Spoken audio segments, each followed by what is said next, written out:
Di sebuah desa terpencil di Kalimantan, ada sebuah warung yang terkenal dengan kelezatan masakan tradisionalnya. Warung itu milik Bu Broto, seorang janda tua yang selalu ramah dan ceria. Setiap pagi, aroma masakan dari dapurnya selalu menggoda penduduk desa untuk mampir, baik untuk sarapan maupun makan siang. Warung Bu Broto selalu penuh sesak oleh para pelanggan yang ingin menikmati masakannya. Namun akhir-akhir ini, suasana desa mulai berubah. Warga sering mendengar suara aneh di malam hari, seperti desiran angin bercampur dengan suara berkretak yang mengerikan. Beberapa ayam milik warga hilang tanpa jejak, dan anehnya, mereka menemukan bulu-bulu ayam yang berserakan di sekitar pohon beringin tua di pinggir desa. Desas-desus pun mulai beredar bahwa Kuyang, hantu berwujud kepala terbang dengan organ tubuh yang menjuntai, mulai berkeliaran di desa mereka. Pak Jono, kepala desa yang terkenal pemberani, memutuskan untuk menyelidiki. Bersama beberapa warga, ia melakukan ronda malam. Setiap malam mereka berjaga di sekitar desa, membawa obor dan parang. Namun tidak ada yang aneh yang mereka temukan, hanya keheningan malam yang terasa semakin mencekam.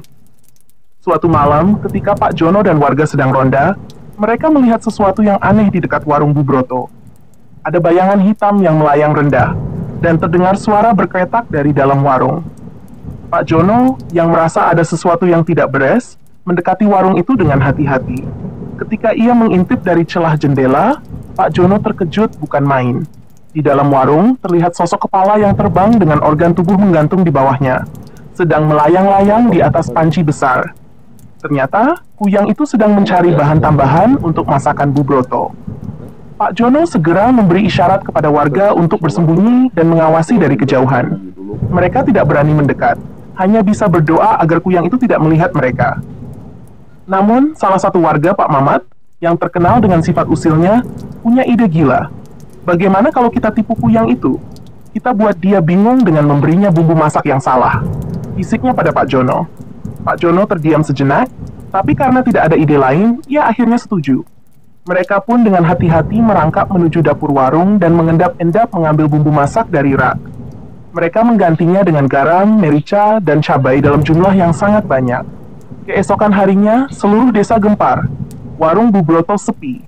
Tidak ada pelanggan yang datang. Padahal biasanya warung itu selalu ramai. Bu Broto sendiri terlihat kebingungan dan bingung.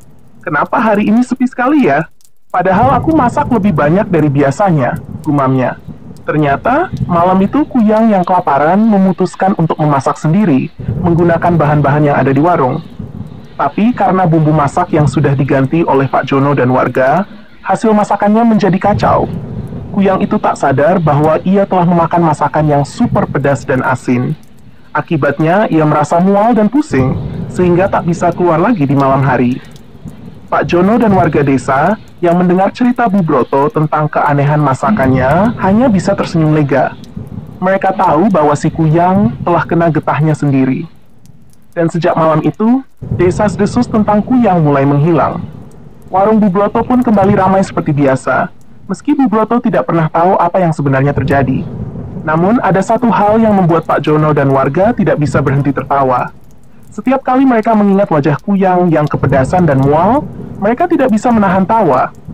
Siapa sangka, musuh paling menakutkan di desa mereka bisa dikalahkan hanya dengan sedikit bumbu masak. Cerita ini mengajarkan kita bahwa terkadang, solusi untuk masalah besar bisa datang dari ide-ide konyol yang tidak terduga. Tapi yang pasti, jangan pernah mengusili warung Bu Broto. Siapa tahu Kuyang yang malang itu masih ingat jalan pulang.